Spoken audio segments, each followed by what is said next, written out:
monuments, even European monuments, that were read in the 19th century were read in a way which is rather differently read today.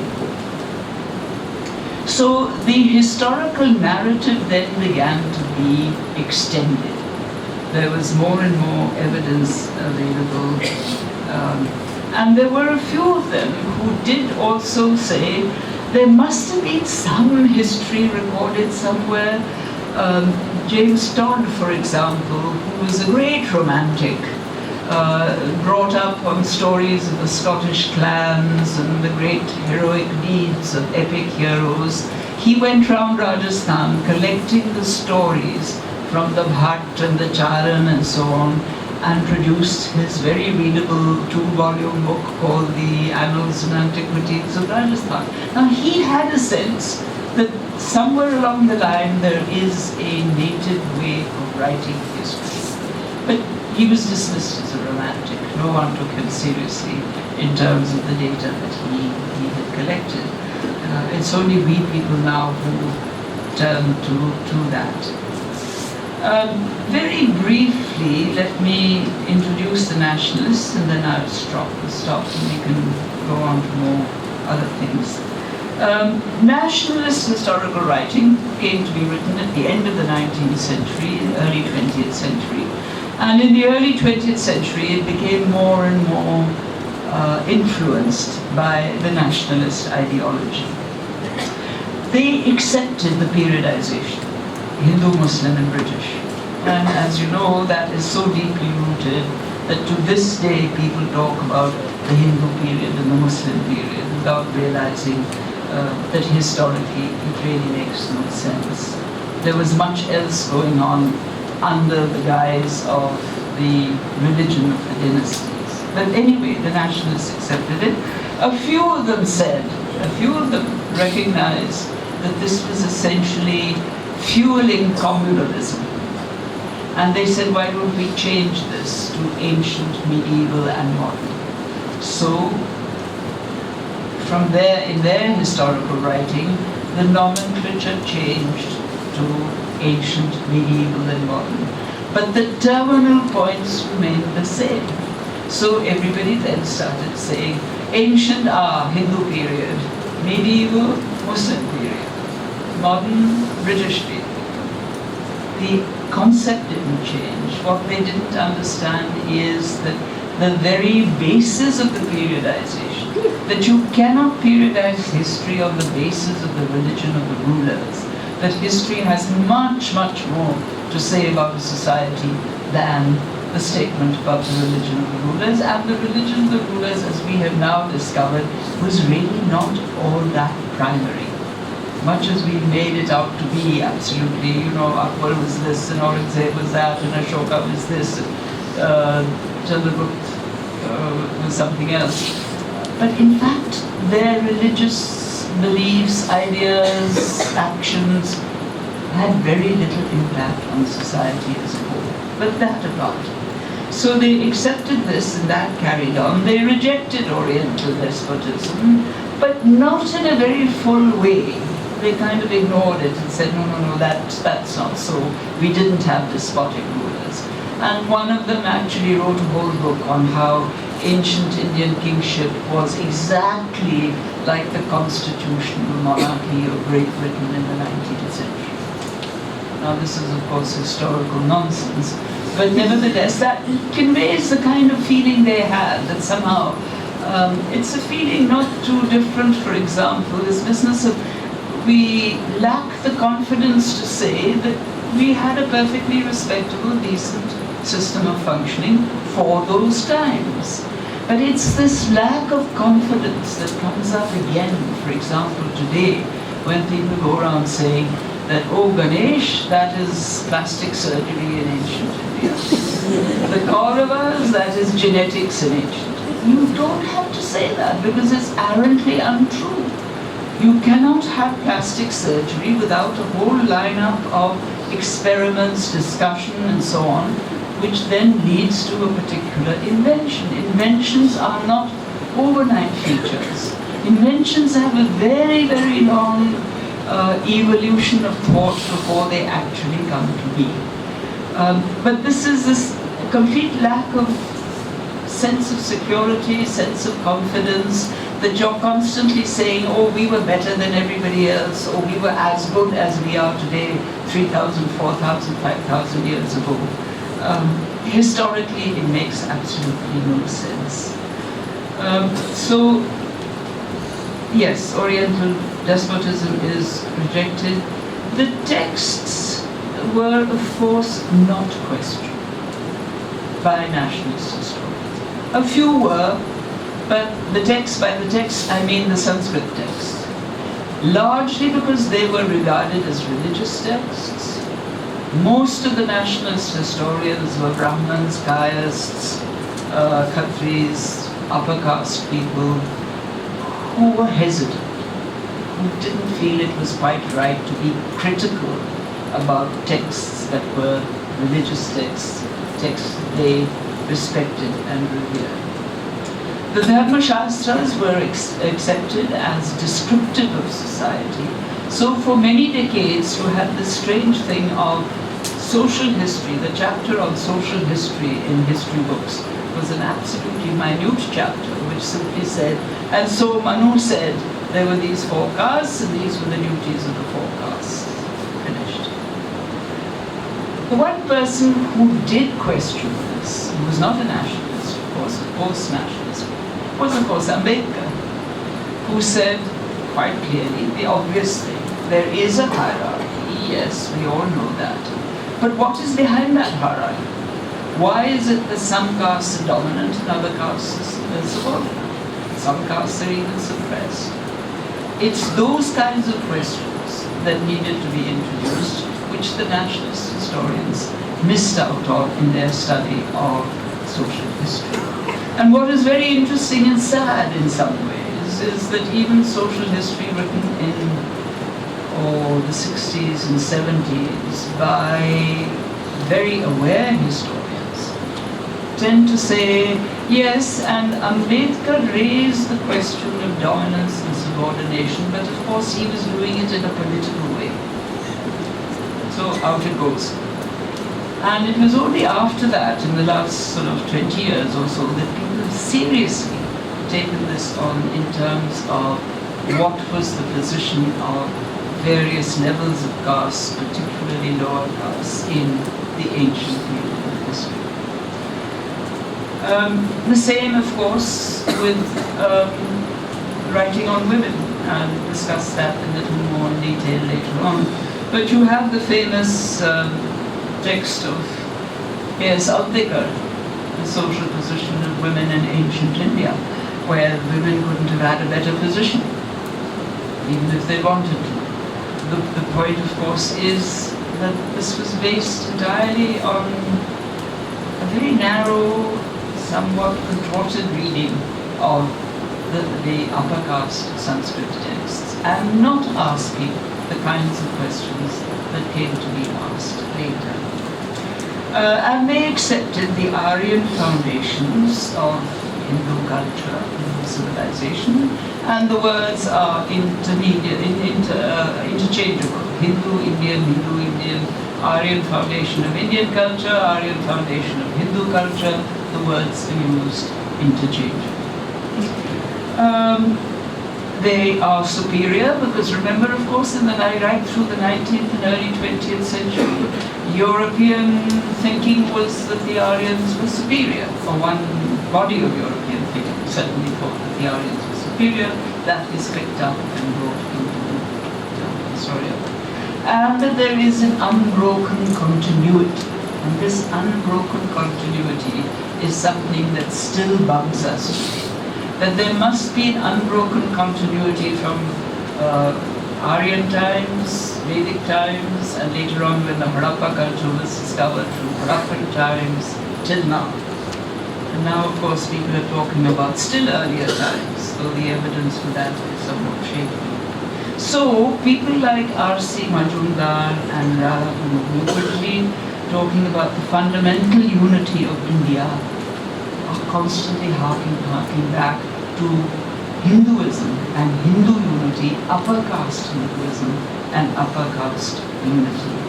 And this then becomes the core of also the definition of Indian civilization. And so when we lot arrive on the scene and start writing from the 60s onwards, we question the colonial scholarship very deeply. That was a major thing that happened in the last decades of the 20th century.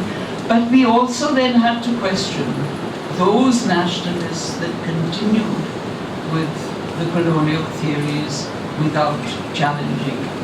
So in a sense, we were challenging two bodies of opinion. However sympathetic some of us were to the nationalist opinion, we had to question it and challenge it, because a lot of nationalist opinion continued the colonial scholarship and built on it. And this, in a sense, is also our problem today. But I'll stop.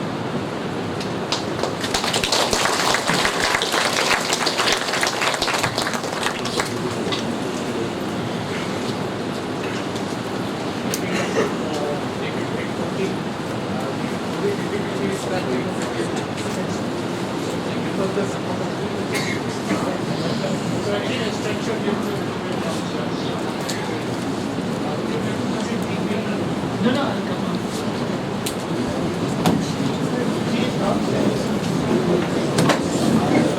Maybe I have it Professor Thapar wishes to take some questions for discussion. Should be collecting a set of questions and then responding. And then maybe again another set of questions like that. So please let us collect a set of questions and then respond. Is that fine?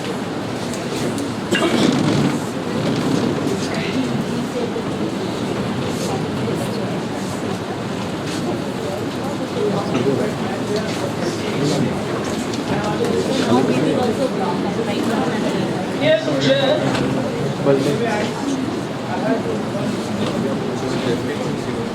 Can I sit next to her? Really not there.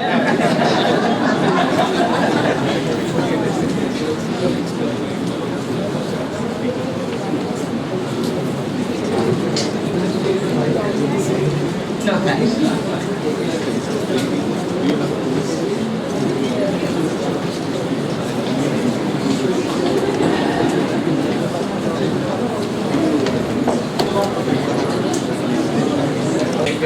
RSS or even the most of the nationalists think that these two religions had not been conflict to each other. So when I see in the present context how this three religion is actually helping in the shaping of their right-wing politics. Like right now, when I see RSS, their two prominent leaders are from Jain, like Amit Shah, and they are Hindu Vishwa Parishad General Secretary. How, like this Hindutva able to take the Jainist philosophy into their fold? Okay. Hello, ma'am. My name is Nilesh. The question I want to raise here is, amidst of the notions of historiography you mentioned in a lecture. Could you stand up and speak? I can't hear you clearly. Amidst of many notions of Oh, the historiography. mic.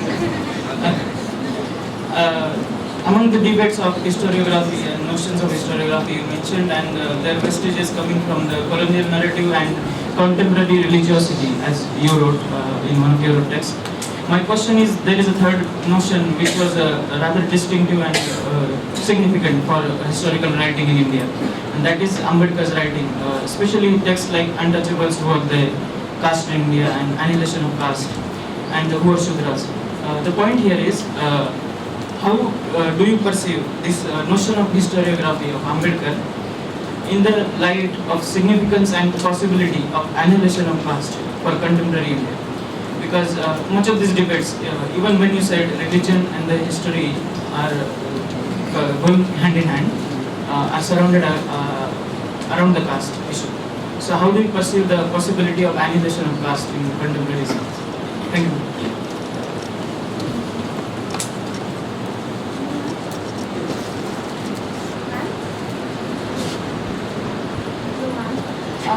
don't have history. I don't have history on historical writing, but I do have a media background, and I want to ask you that when you discussed how writing came about, based on history and religion and all of that you spoke Sorry, about. could you speak a little slowly and more clearly? Right.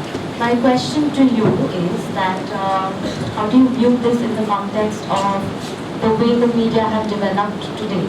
With the amount of information that is available in the popular media, the internet and social media, how do you view the historical writing in that sense? Thank you. Histories for people, histories of people who are rulers or who are from the court. So when you write histories of the margin, the people from the margin, we mostly look at the oral histories that they have. And the thing is, at times, there are myths and there are realities which the essentialist would agree may not be the case for them. So how you would view the histories of margin?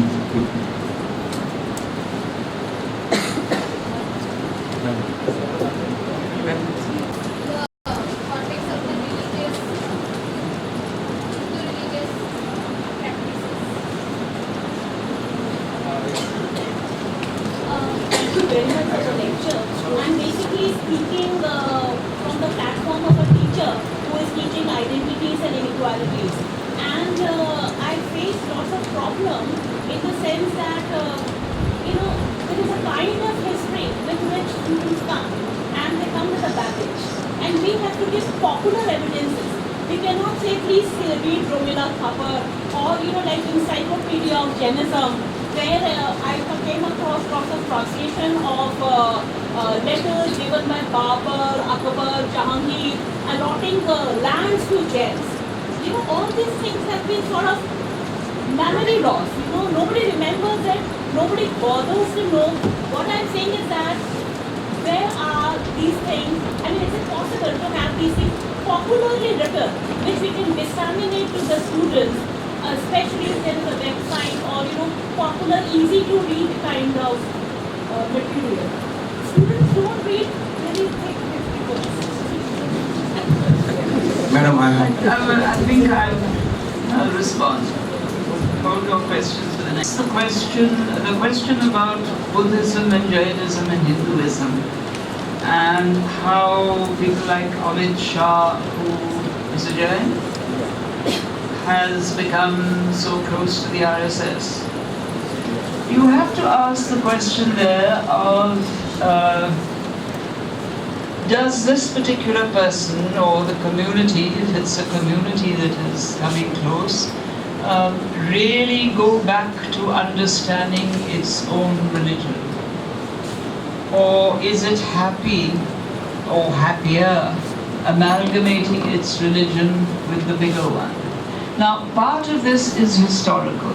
It's historical in the sense that in the colonial reading of religion in India, Hinduism was said to include every religion except Islam and Christianity. Therefore, Buddhism and Jainism were included as a part of Hinduism. If you read the Constitution of India today, rejected at that point. There were no Buddhists left in the country to object in the 19th century, and the Jains didn't object. So the Constitution, when it was written, also includes Hindus, includes Buddhists, Jains, Sikhs, and everybody as Hindus. Now it is up to these groups to say, no, we are not Hindus, to make a differentiation. This is happening. There are Sikh organizations that are saying that the Sikhs are not to be included under the category of Hindu. And there are Jain organizations that are also objecting. And of course there has been the upheaval amongst the Buddhists of the 20th century, who also differentiate themselves from the Hindus. But the point is that it is up to the individual concerned to make a differentiation if he or she wishes to do so. Otherwise, you are counted in. And the other point I'd like to make is that in this general theory that has been popularly held for a long time, partly a nationalist theory, that Hinduism was a very tolerant religion, that therefore it allowed all kinds of people to be included in the label of Hindu. If you go back to the texts, it is true that there are no obvious occasions where there was a crusade or an inquisition or a jihad or whatever it may be. But there are quite a few instances of an absence of toleration between Hindus and Buddhists and Hindus and Jains. I was recently reading a little bit on Karnataka inscriptions of the Chalukya dynasty of the Deccan, and in one of them, where there is a battle going on between the Chalukyas and the Cholas, and the Cholas win, I'm talking about the 11th century AD, when the Cholas win, they come and destroy the Jain temples and desecrate the Jain temples. And the writer of the inscription refers to them as Chandala. Now, the point is that we haven't really sat down and said, let's go through the texts, especially the inscriptions, but go through the texts and see whether there are occasions. This may be a stray occasion. There's one-off. You have a political battle going on, and so there is political disharmony and enmity. And therefore, when one person comes and attacks the person who's been defeated, the reaction is to say, abuse them, and to call them what you think is an abusive name. But these kinds of incidents did occur, and I'm not suggesting that there was gross intolerance, but there was some degree of intolerance between the different religious sects. And I think that some degree of intolerance we need to be made more familiar with, so that we understand what was the nature of the tolerance here. Where did the tolerance lie? Because there must have been some tolerance. We don't hear of these massive campaigns that are being organized. Now, on your specific question about people like Amit Shah, it is up to them to decide whether they are closer to Jainism or they're closer to probably the political ideology of the RSS. Don't forget that organizations like the RSS, as in the old days, the Hindu Mahasabha and the Muslim League, they're not religious organizations per se, they're political organizations. So these decisions are a mixture of politics and religion.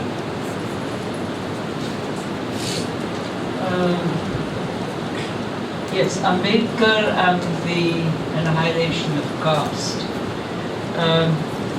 Well, if we could annihilate caste, I think we would be saved a lot of troubles today. But it's a question of procedure. One may, I remember as a young person when I was your age, a student, I used to think, well, by the time I live my life, there'll be no caste in this country. And we will be a secular democracy, and we will have social justice. My fond belief, now I've come to the end of my life, and I say, we're exactly where we were, maybe we're worse off. Now, I think that this is not just pessimism, as some of my friends keep reminding me that I should stop being pessimistic. I think it's a historical moment. Please remember that what we are facing today, and this is not to justify any kind of problems that are taking place. Remember that we are facing a massive moment of what has been, historically, a disjuncture which we're trying to make into a conjuncture. This is historically unprecedented, this kind of disjuncture. I mean, every politician practically gets up and talks about 1,000 years of slavery. That's nonsense. they don't know what slavery means, because it wasn't 1,000 years of slavery in which citizens of this country of every religion participated in governance. The real disjuncture comes with colonialism. And why do I say this? Because colonialism is the first time that the rulers totally change the economy of the country. They gear it to financing the economy in Britain. No other ruler had done this. It doesn't matter where the dynasty name had come from. The Mughals didn't take the wealth of India and pour it into Central Asia. But the British did that. They destroyed the economy of India. The British recreated society by insisting that the Dharma Shastras were descriptive texts. And the British more or less invented a new religion for India when they started putting together all the various sects and bundling them into one label, which they called Hinduism. This is a massive, massive disjuncture. And it's going to take more than one lifetime to change it, to recreate it, to put it back in some kind of shape and form which is going to take us somewhere. Now, this is not an excuse for just saying don't fret. We have to fret. Because in the making of this conjuncture, we have to be very clear about what kind of society we want. And this is where we can easily go off the rails. We can easily support a society that is seemingly simple, but is in fact disastrous. On the other hand, if we are clear that we do want a society that is supportive of social justice, of a relatively equitable distribution of wealth, of the rights of human beings and so on, we want the Indian citizen to be somebody who is happy and glad to be an Indian citizen, then I think we have to work much harder at the kind of construction that we have to do. But this will not change in a hurry. This is my main point, that it will take time, and it will take a lot of commitment on the part of your generation to the kind of society you want. Don't dodge it. Don't just say we don't care as long as we can earn a living and get a job, that's all that matters. Life is much more than earning a living and having a job. Life does revolve around the kind of society that we live in. And it's very important that you people be clear about that. My generation was not as clear as it should have been, and I do admit to that. But don't make that mistake. Be absolutely certain that you get the kind of society, that you work towards the kind of society that you want. Social media and historical writing. I'm afraid I don't know anything about social media.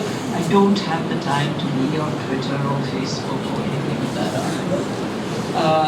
Life is short in absolute terms, and there are a lot of other things that I much, much prefer to do than to sit and read.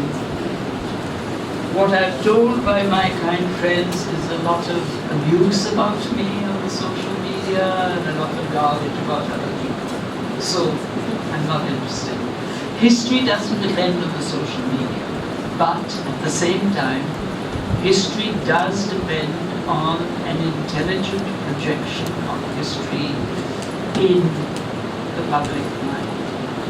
That is something that we are suffering from at the moment. That the majority of people that constitute the public mind are people that are ready to swallow garbage.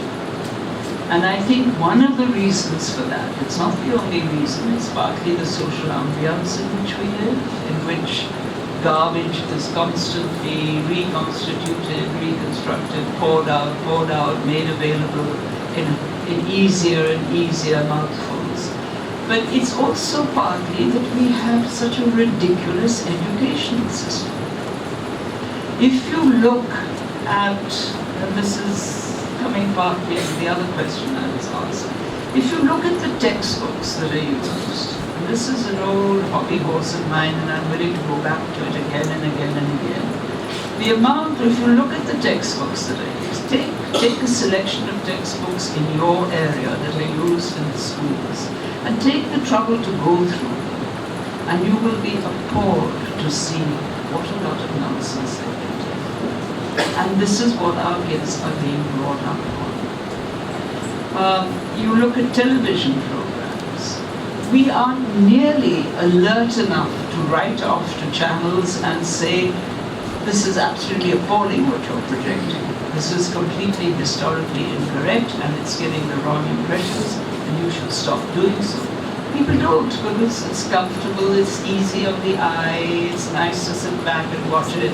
You've had a hard day at work and you settle down and say, let's see what the program is, and you accept it. Now, the point is that if you really want to be alert citizens, you just have to take time off to write and complain and talk about what has been shown to you, what you're being surrounded by, and give reasons for why you disagree. That's terribly important. Otherwise people just say, oh, you know, these people are marginal groups on the edge, what do they call, fringe groups who are just going on complaining. You must give reasons as to why you're objecting, but please object. When you find something that you disapprove of, please object. Remember that on the other side of the fence, as it were, there are groups who at the drop of a hat will not only object to what is being taught in a university, but vandalize the department concerned. This happened in the case of Delhi University a couple of years ago. An absolutely brilliant essay by Ramanujan was on the syllabus, and it was called Many Ramayanas, where he talks about the richness of the Ram tradition in this country and how it is expressed in different ways, in different forms, how the story is available in folk tradition and popular tradition and so on. And ABVP group went along, vandalized the history department, it was part of the history syllabus, threatened the vice-chancellor, took the university to court, and finally got a judgment from the academic council that they would withdraw the essay. We were all appalled by this, as appalled by the demand, as by the techniques that were used in order to further and ensure that the demand be met. So remember that there are people in this country who are willing to vandalize, criminalize, take people to court, and unfortunately assassinate people because they disagree with their views. So don't hesitate. If you disagree with something, at least have the energy and the will to write in and object and explain why you're objecting. And I think that way history will not hang on the social media, as I don't wish it to. The power of myth in religion, yes, of course, it's extremely important. After all, religious belief is belief, it's faith, it's belief, it's psychologically, emotionally very important to those who believe, but it is belief. Nobody asks for proof. I mean, it's incidental that we have most of the major religions that are enforced today come out of the teachings of historical people. They're all people who were historically attested. Christ, Muhammad, Buddha, Mahavir, all of them. But that is not the important part of the teaching. After all, a major element of belief in Christianity is the resurrection of Christ. That's not something that's based on evidence. That is pure belief, and those that don't accept it say it's myth. So you have a mixture there, but it is part of that. Now, remember that, you can't compare religion to the social sciences or to knowledge or to history or the sciences or anything of that kind. Religion is a different thing. It's just the basis of religion is different, and it shouldn't really come into our life as part of knowledge or as part of social sciences and sciences and so on. It's a different ordering of life, it's a different belief, it's an ordering based on belief, and therefore obviously mythology will play a very important part in religion.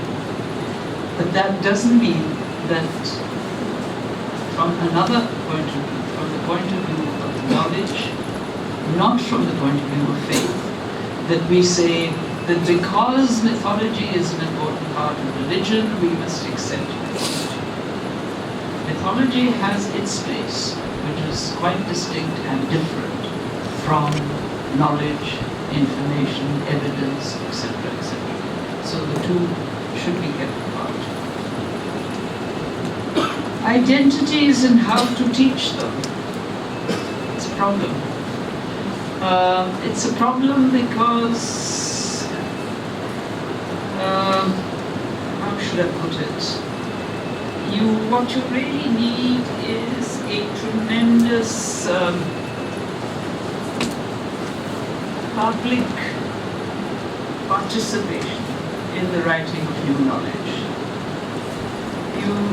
It is true that it would help a lot if people wrote for the public. We don't have here, as I keep on saying, unfortunately, we don't have in India what exists in many Western societies, which is a kind of intermediary. You have the researchers on the one hand who are doing cutting-edge research, who are totally uninterested in the public, most of them. And you have the public sitting there and saying, what are these people doing? We don't understand. And you have an intermediary who writes a book on X's research or X's findings or whatever it may be. And it's written in an accessible way and is generally understood by people. And that kind of linkage, which gives you an intelligent idea of what is going on in the research field, that is missing. And most people who are doing cutting-edge research don't have the time to write popular books. But one of the ways out of this, of course, I think, is something that, again, we've paid no attention to, which is teacher training. If we had much more emphasis on giving teachers refresher courses, up-to-date ideas, what's going on in the field, and so on, this would make a difference to the quality of teaching at school, and then it would make a difference to the kind of students that you get in college. But we don't do enough of that. We don't think enough in this country about how to educate the citizen through formal means and informal means.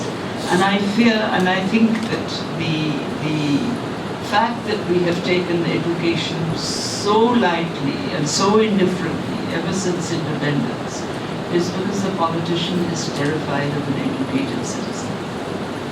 You can manipulate the uneducated citizen even if you give him the vote. But my God, if it's an educated citizen, then you have to be much more on your toes. And I think this is very deliberate. I wasn't at all surprised by this year's budget, in which the education budget has been cut further. Those are the values we live by. Now, second round. Okay.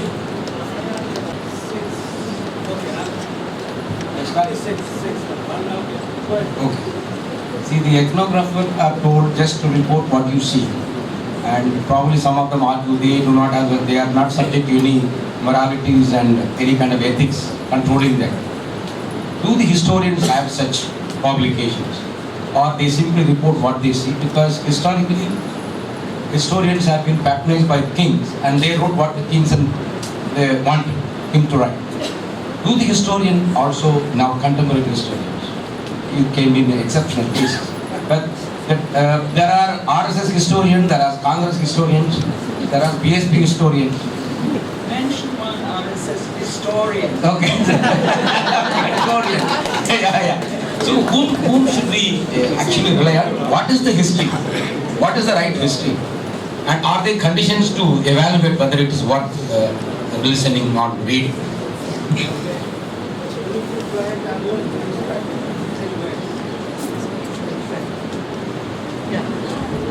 My question is about property relations. You spoke about how colonial historiography projected this image of, the Oriental despot, and how there was no private property, and that led to the poverty of the people and the country, etc.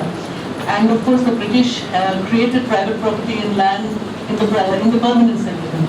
So, what do we really know about property relations in early Indian society? Yes, there and then you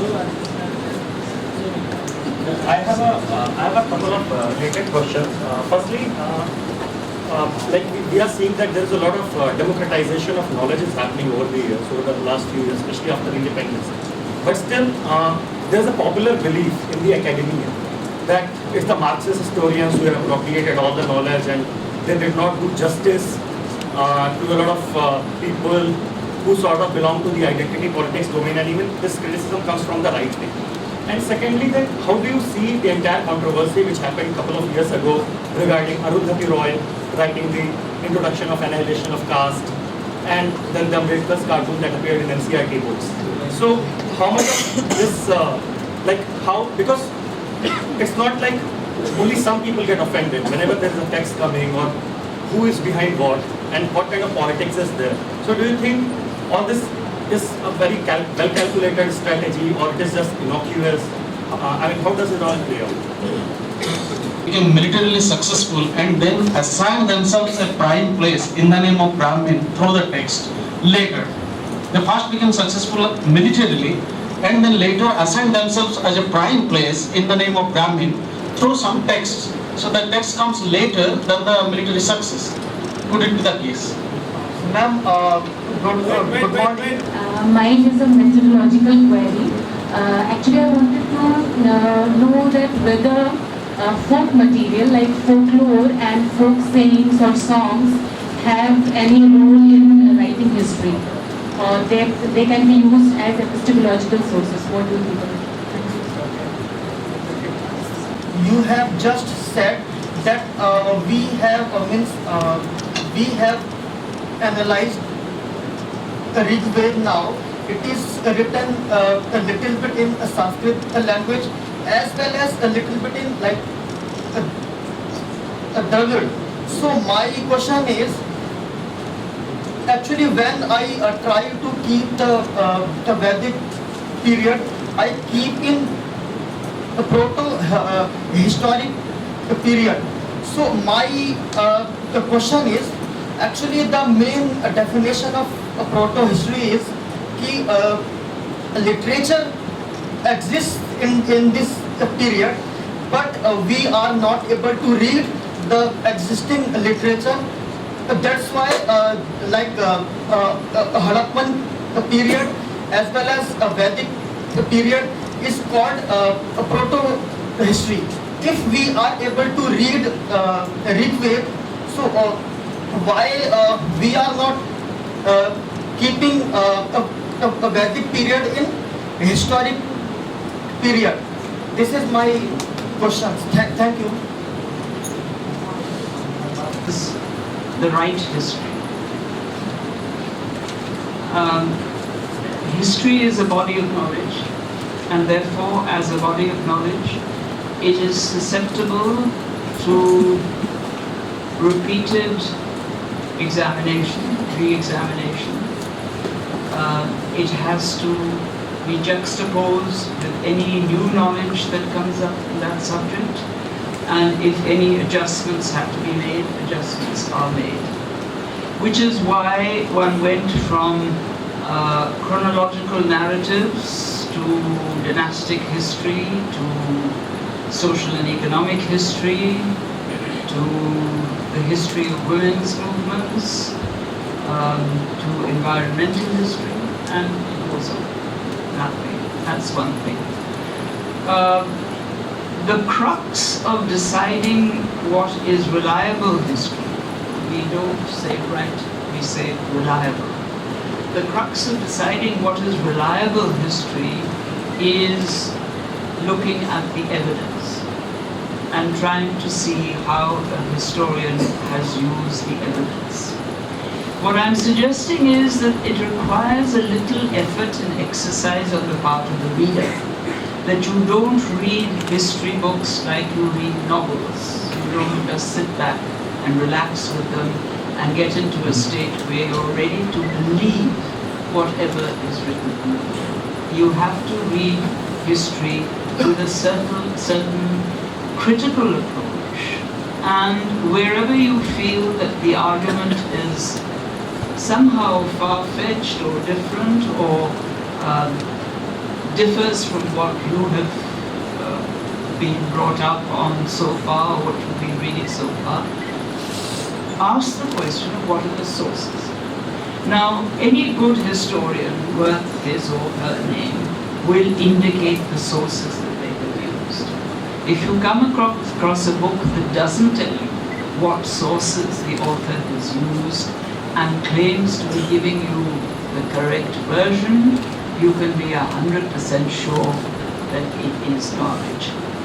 It is the fantasy of the author. So evidence and the reliability of the evidence is absolutely primary.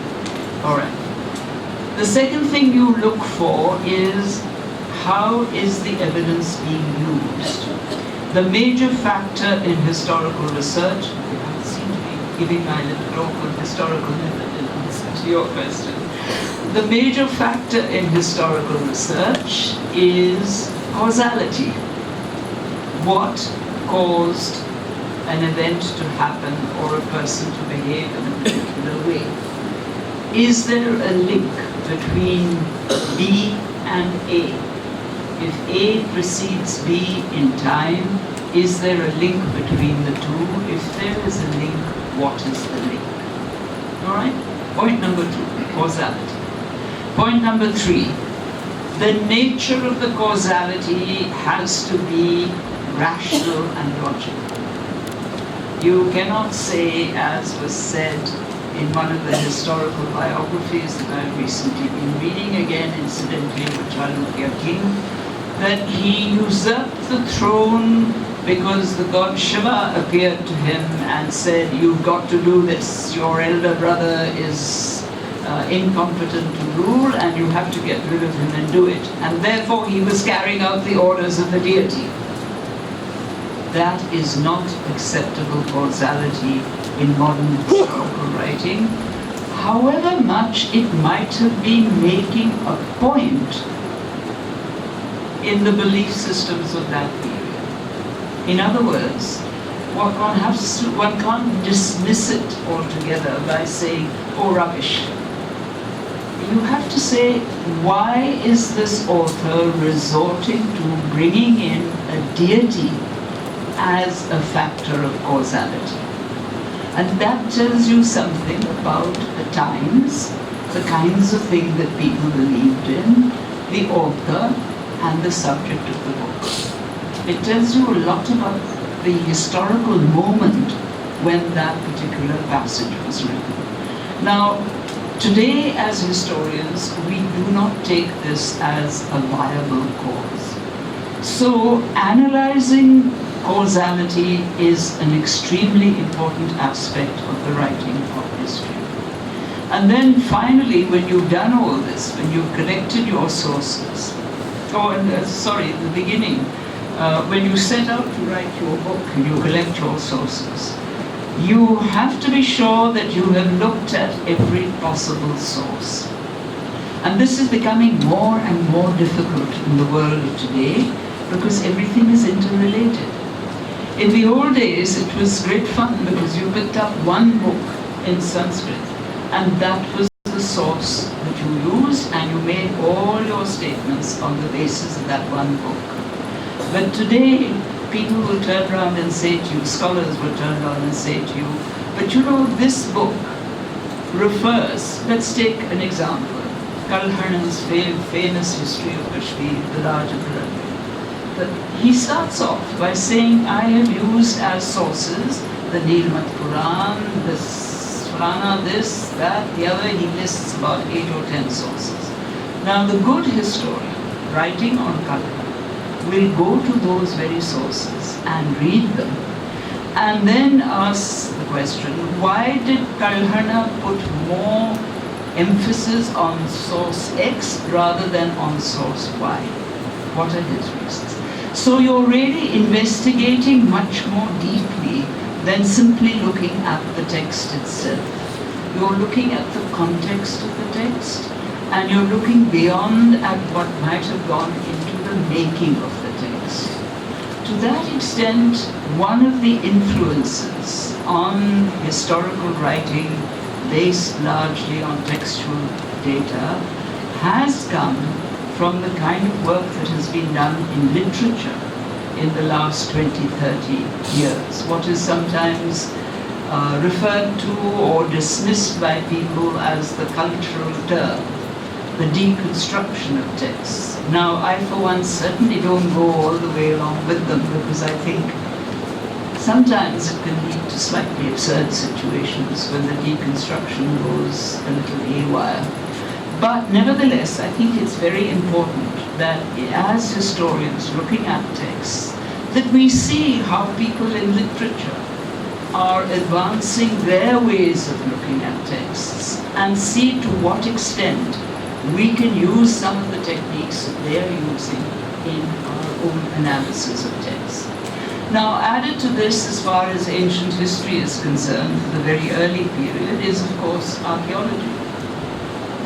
What do you do with archaeology? Do you simply say, the text says this, archaeology says this, therefore you link it together, or you keep it apart? No, you ask questions of both. You ask the same kinds of questions, some of which the text can reply, and some of which it can't, and some of which archaeology can give you an answer to, and some of which it can't.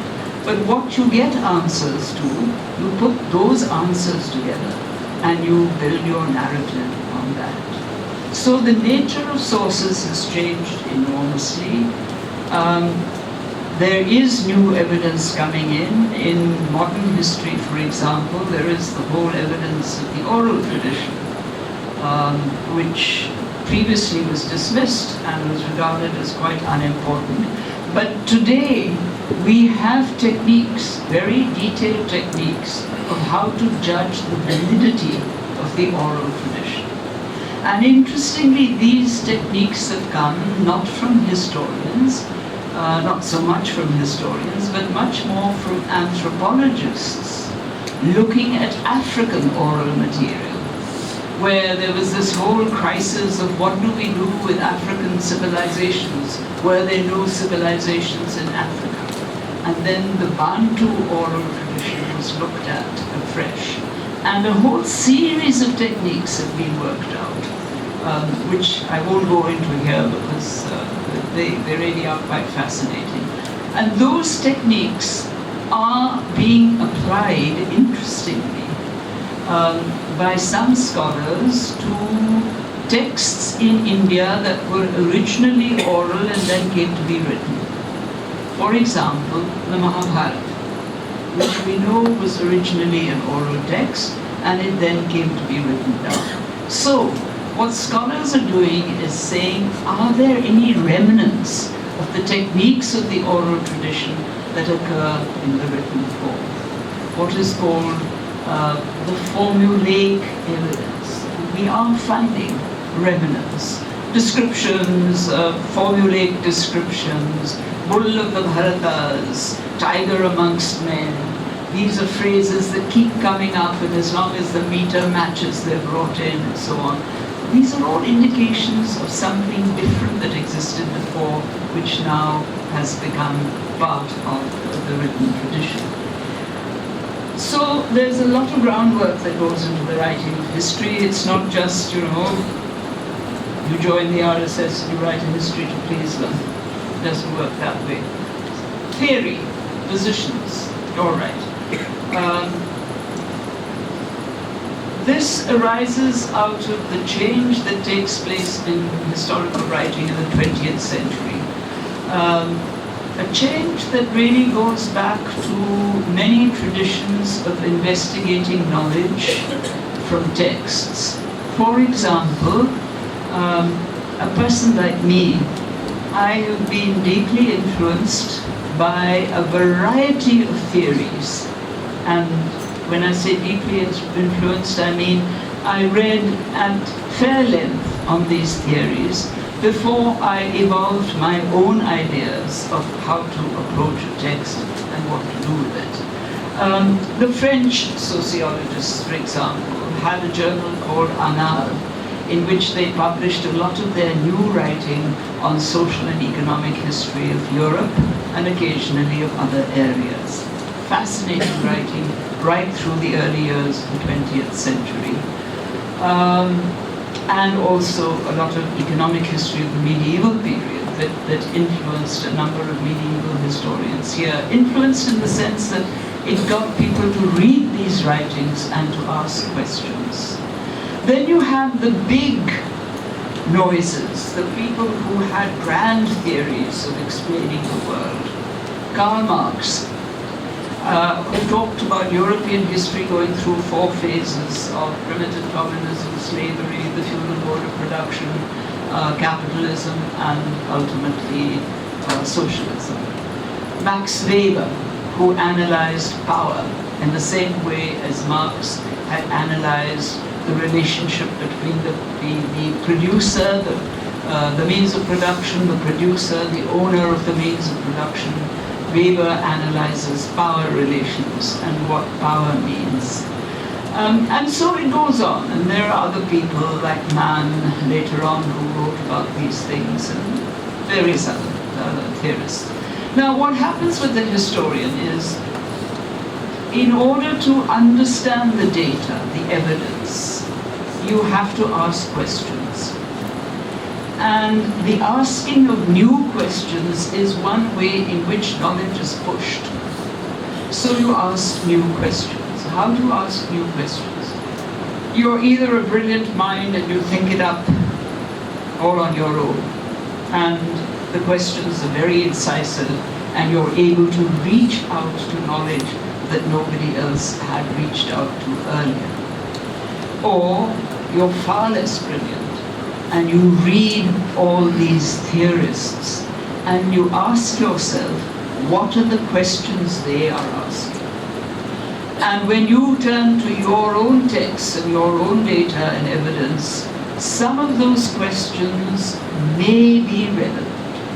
Many are not, you discard them. Some may be relevant, and you ask those questions, perhaps you get interesting answers. And those answers then go into the making of your understanding of history. Now, unfortunately, the Marxist enterprise, which asks and has asked in the past very interesting questions, which turned history around in a way that none of us thought it would go. For example, in the Indian case, the social and economic history was extremely importantly investigated by Marxist historians. Now, one may not buy the whole thing. One may not say that I'm convinced by it. That's not the intention. Please remember that the purpose of writing history today has changed entirely from the purpose with which it was written in the 19th century. In the popular imagination today, and this includes bodies like the RSS and others, history is truth. We want to know the truth. You guys who are accused of being Marxists or close to Marxism, whatever it is, are telling us lies. We want the truth. And the position of the liberal and the Marxist historian is, I will never know the truth because the past is an abstraction. It doesn't exist out there. It's not tangible. You cannot say, this is the past. You can say, this is an artifact from the past. This monument or this piece of art, sculpture or painting, it's an artifact from the past. It's not the totality of the past. All that we can do is to say, given the evidence and our analysis, we are trying to understand the past. We are trying to explain the past. And this shift from looking for the truth about the past and saying it's absolutely true or not, historicity. 2, we are looking for an explanation and understanding of the past. And why are we looking for an explanation? Because we also want to understand the present. And as we all know from our lives, the present is deeply tied into the past. You can't get away from it. So you want to understand the past in order to understand the present. And I would be even more daring and say that you understand the present because you have an eye on the future. And you want to see which way you're going to go in the future. But apart from that. So please remember that the more the theories about explaining a particular historical problem, about explaining it, the more interesting and worthwhile the subject becomes. But if you say, this is the truth, this did happen, I don't have the evidence for it, but I know it happened, you're not talking history. Which is why I say, point out one historian who believes in this. So there is a tremendous role that is played by theories of history. And in the better schools of history, students are taught that there are alternative explanations for these kinds of problems. These are the questions that are asked, these are the answers that are suggested. Now you go and find out what you think. And the bright student goes off and does her own thinking and finds out what the explanation may be. But do remember that the shift is to explaining and understanding the past and not to, did X exist? And if he didn't exist, then the whole of this literature is nonsense, or if he did exist, then we are right in doing what we're doing, whatever we may be doing, and so on. It's not that. It's a different... I think I've covered most. Oh, yes. Does military success then allow somebody to call himself a Brahman? You know what the interesting thing we find as historians, and this is quite a fundamental difference between people like Louis Dumont and many of us, that if you move beyond the Brahmanical texts and you look at inscriptions and you look at literature that comes from non-Brahmanical sources, as a lot of that literature is available from about the late first millennium AD onwards, when you start getting the literature, the regional languages. One of the most interesting aspects of this literature, quite apart from its literary side and its religious side and so on, is the information that it gives us on society and caste. And you frequently come across the fact that a Brahman, for example, performs a ceremony for a ruler. Maybe there's an eclipse coming and the Brahman says, I can divert the evil effects of the eclipse. Or there's a Muhurt which is not very good for you, therefore I will perform the ceremony and divert it and so on. Whatever the reason, child is born, the child is to be celebrated, so a ceremony is performed. In return, he is given a grant of land. And this grant of land is quite substantial, and very often it is, if it's very substantial,